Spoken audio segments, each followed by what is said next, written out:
Now for today's quick shot of Sips, Suds, and Smokes. Welcome to this Suds podcast episode where everything good in life is worth discussing. I'm your host, good old gal Julieanna, and with me today at the table is good old boy Dave. All right, let's do this. I got minds to twist and values to warp. I'm sorry, I would never use the word Dave and value in the same sentence ever.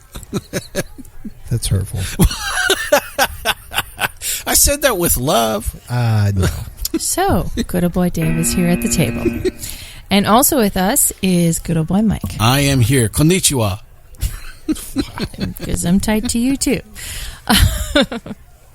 This episode is sponsored by Bombfell is an online personal styling service for men that helps find the right clothes for you. Get $25 off your first purchase at bombfell.com/sips.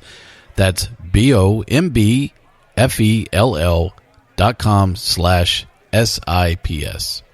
Well, today we're going to be tasting and discussing a couple of beers from Due South Beer Company in Boynton Beach, Florida. Oh, yeah, it's south. And Fonta Flora Brewery in Morgantown, North Carolina. Mm-hmm.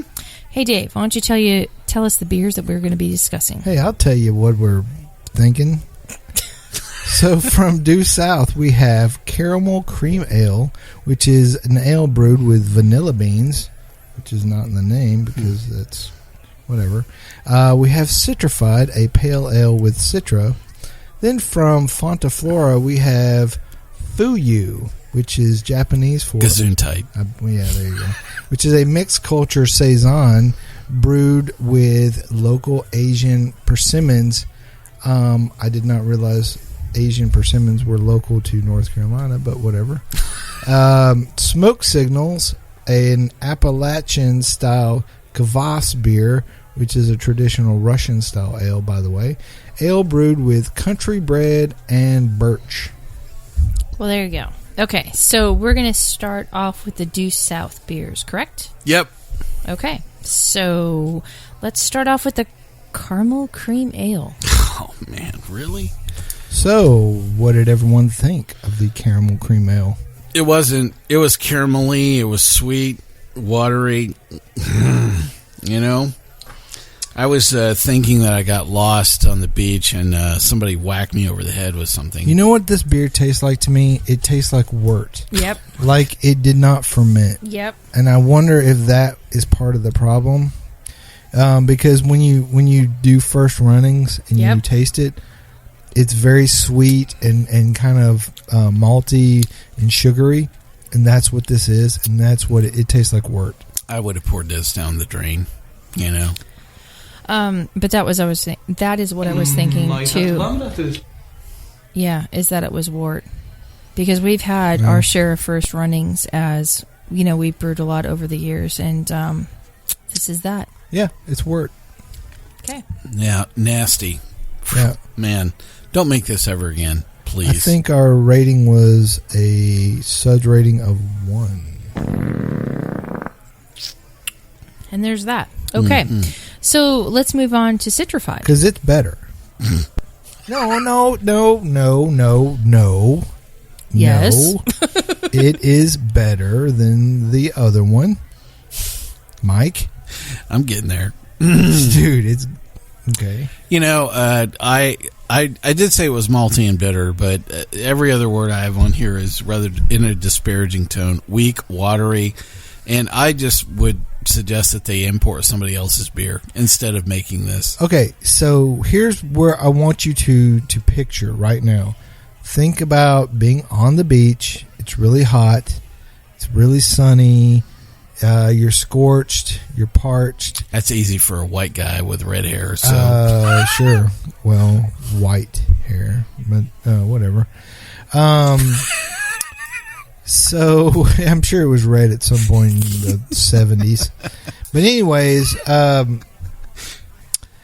you know, this beer to me is a beach beer. Okay, so no, well, the Boynton Beach beer. I mean, maybe they Boynton, whatever, dude. Boynton. Yeah, no, this is not going to work. On the beach, it's not going to work on the playground. It's not going to work in the kitchen. It's not going to work in the bar. I would not drink this beer at the beach. Yes. I would not drink this beer if it was in reach. I would not drink this any day of the week. I would not give this to a relative. I would not give this to a friend. I got some relatives I'd give this to. So, I think part of it is just because in the land of IPAs, there's just way too many great choices, and I'm sorry, but they're standing in the shadow of Funky Buddha. Well, and you could have High Lie there. Yeah. You could get, there's just so many other great beers that are in the area. What's that one from MIA? Yeah, there you go. Actually, those beers are made in Orlando, but still, I would agree that Florida is like one big thing to me. I don't know what any of it is. You can get Green Bench in Florida. You can get that other place. I think about another 400 beers in front of the Citrafied, from you get some Due South J-Dubs, some Ardwolf. Help us not pound this into the ground, JB. Yeah, say something. Say something positive. I'm trying. Just reaching any shred of something positive to say. I guess aroma-wise, okay. Aroma-wise, there's a little bit of tropicalness, which makes you think that there's going to be... Did someone else drop something in your glass? Your hands are shaking. Are you okay? There's a little bit of tropicalness, which makes you think that there's going to be some nice hop flavor in this. Yeah, but it just... I think it's tropicality. Is that a word? It just sort That's of... make up a yes, word? she made up a word. You said the right one. Oh, hey, look at me. I'm a scholar. No, absolutely not. Never. It just is a little one-sided. It's not balanced. It's very aqueous. Oh my gosh, I can't believe he said that on our show. After we talked about it for 20 minutes. You have to chug the rest of that can. That's how this is going to go down. If you're going to say the word aqueous, you're going to have to chug it. There you go. And there he is, ladies and gentlemen. Thank you. If you only saw the picture. Tell us how much you loved it, Dave. Did it feel better in volume? No. I don't feel good. Well, there's that. Okay. So maybe Due South is just new? No, they're not. Okay. I was hoping. I don't know. So I haven't had any of the other Due South beers, but man, if this is a representation of any of the rest of the product line, I weep, for the people in that area. So I still would like to try them on tap just to see if maybe it doesn't translate. Maybe there was a difference. Maybe when they stick in the can, it damages something. Maybe if I had a good set of dentures and I was, aspiring for a pair of really good comfort shoes. With black socks? Yeah. I'm sure that this might actually feel like a desperate moment. But right now, it just feels like, another moment where I just want to go, please, just stop making this. But I still say it's better than the other one. Barely. Yeah. It's hard, though, because there's this astringency that just sits at the back of your palate and stays there and doesn't want to leave. But it's still so aqueous. It's still kind of watery. You have to chug the honey vanilla now after saying that. So it's the caramel cream ale. I'm sorry, Dave, were you cheering while you were saying I have to chug this? Julieanna, tell everybody how we thought about this. Well, we gave it a Suds rating of 2. Yeah.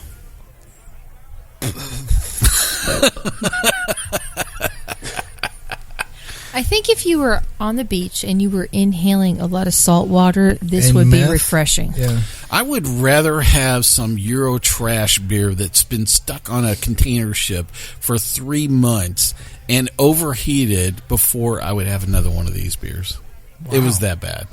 So okay. Well, hopefully our next batch will be better. Let's just say that I'm clothing challenged and needed some professional help. Bombfell is an online personal styling service for men that helps find the right clothes for you. After completing a simple questionnaire, you're matched one-on-one with a dedicated personal stylist who handpicks every piece.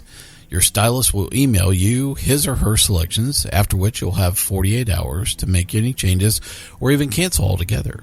You're in total control. Scary, but it's a process. Bombfell scours menswear collections of brands and designers from around the world to send you pieces that work best for you. Clothing is shipped straight to your door. No need to spend hours shopping at the store. Probably my least favorite thing to do. Pay for the clothes you keep and send back the rest at no charge. It's the only styling service that does not charge a styling fee or a subscription fee. I really enjoyed the choices that I received from Bombfell. Oddly, I just got excited about seeing the box, like it was a holiday or something. I found most of the selections different than what I would have picked for myself, but appealing. My wife said other people dressed me better than I dressed myself, and then I replied, thanks for the compliment. The quality and fit of most of the items were spot on, and I was already looking forward to checking out some more items by the time I got done trying everything on. We have a special offer just for our listeners of this show. For $25 off your first purchase, go to bombfell.com/sips. That's bombfell.com/SIPS. Once again, that's bombfell.com/sips for your $25 off your first purchase. Hey, welcome back. So now we're going to discuss Konnichiwa. some Fonta Flora beers. Hey, FuYu. Right, from Morgantown, North Carolina. And the first one that we're going to talk about is FuYu. Mixed culture, Saison, ale. Brewed with local Asian persimmons. It's got some barley, some wheat, some flaked rye, some hops, some Asian persimmons, and then the mixed house cultures and filtered water. Domo arigato. And what do we think about this beer? I don't know. Samurais. I don't know what Mike thinks about. Mike just sat on his...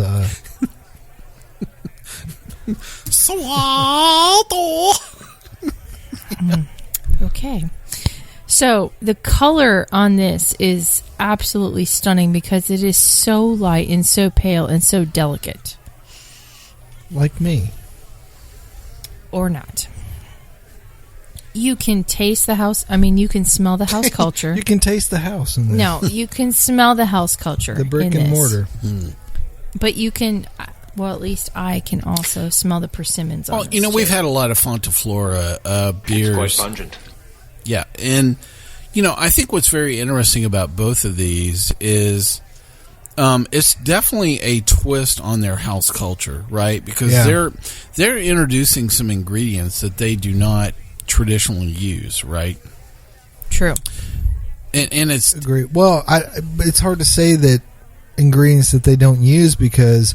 they're continually changing and using everything they can find around them, which I think makes them like one of the ultimate farmhouse style breweries because that's what people did. You have your mixed culture that you have yeast that works batch after batch, and then you just go around and you find stuff, pick up sticks and bricks and things that you can find in the yard and the woods around your house, and you stick in the pot and you make beer with it.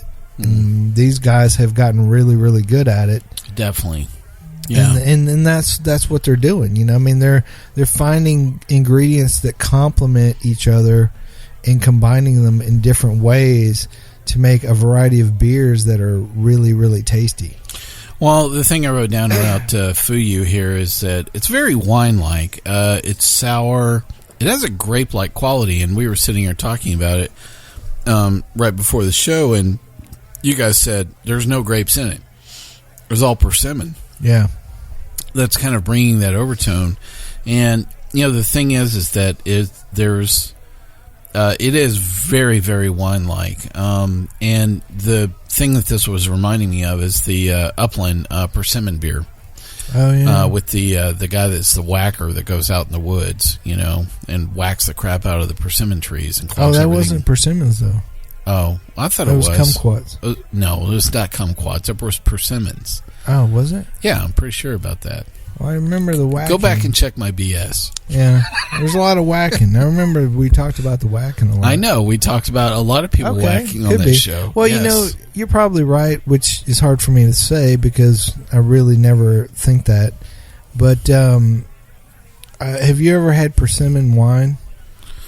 No. Like homemade persimmon wine? I have not. It does have some of these characteristics to it. And pomegranates and persimmons to me have a very common, quality, I think, between them. And I've actually, had a lot of, varieties of pomegranate just because they grow in the backyards of a lot of relatives I have in Southern California. So, And he likes to rob their backyards. And Julieanna looks at me like, no, pomegranates and persimmons are not even close, Mike. I'm saying no because there's a nuttiness to pomegranates that you don't get with persimmons. Well, there's True. a nuttiness to Mike. I'm clearly. But I think that the persimmon flavor and the oak aging that this beer was aged with. Oh, well, that's a different makes twist. Right. But I mean, like, those two blend really well together. So you think these guys are stepping into the vacuum that Wicked Weed's going to leave? Yes. Yeah? I think that They just need a bigger fooder?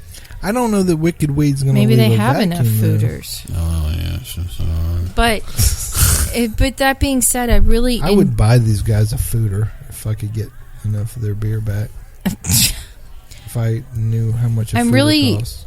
Well, I'm really enjoying this because this is really outside the box of what normal farmhousey True.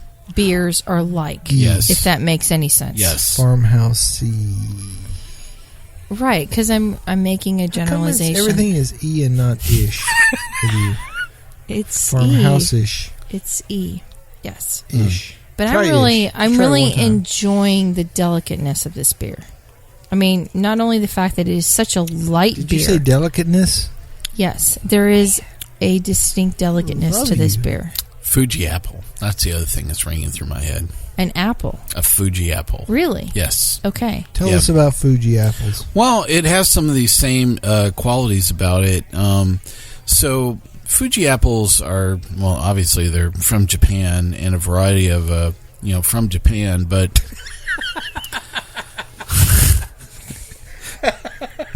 Can we make him chug another beer?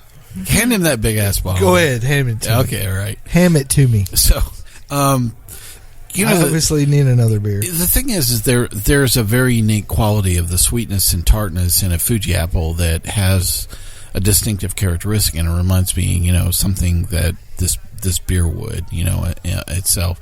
As she says, no, it's not persimmon. So it's the not, tartness. It's not so pomegranate. It's not apple. It's okay. So the persimmon, Mike. tartness of the persimmon with the oak is making you think of an apple.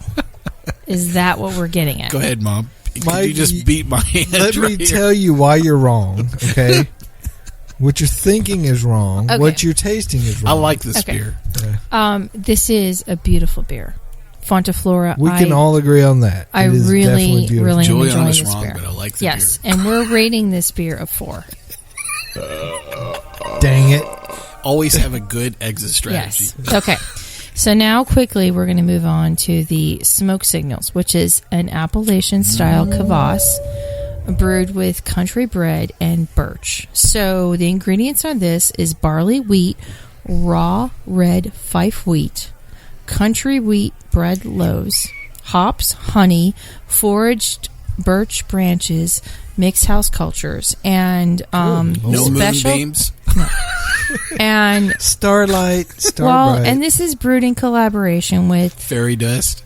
Tara Jensen from Smoke Signals Brewery or Bakery rather in Marshall, North Carolina. So, Cool. I love the fact that Fonta Flora is taking local flavors and local ingredients into their beer. Now, secondly, being of Russian descent, I can really appreciate this beer. Really. I like And that I think this is really well done. I like that you're Russian, but I wish you would slow down a little bit. Mm-hmm. Okay. Yet. That being said, this is like the perfect tartness meets little bit of sweetness. And the birch in here is just so delicate and so perfect. Yeah. It is. That's the one. I am not a fan of smoked beer, and that's the one thing I like is it is just this very light element of smoke that just kind of balances out. Yeah. And it's kind of the gap, it fills everything really quick about this. So. I found it interesting that this one's in a green bottle and not an amber bottle. I don't know if that's something special. But besides that, just a really nice blend of sweetness from the birch with the kvass bread, and we gave this a 4 as well. We hope you enjoyed this episode, and you can catch more episodes online, including our weekly, regularly scheduled show. I'd like to thank my co-hosts today for being here, Good Old Boy Dave. See you later. And Good Old Boy Mike. Hey, keep on sipping. This is Good Old Gal Julieanna. Keep on chuggling, and we'll see you next time.